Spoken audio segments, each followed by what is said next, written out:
Hi, I'm Heidi from WTI. Are you looking for an eye primer that's going to make your eyeshadow look pigmented, but also keep your eyelids hydrated? This Milk Makeup Hydro Grip Eye Primer did that for me. I love this product because I can clearly see a difference from wearing no primer to wearing primer.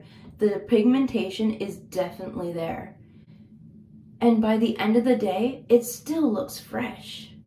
I also love this product because when you apply it, it doesn't feel gooey or gross. It feels soft and nice on your lids, like it's not even there. I really also like that by the end of the day, when I'm washing off all my makeup, my eyelids do not feel scratchy or sore after using this. I really love this eye primer, and if you're looking for one, you should check it out. But that's my point of view.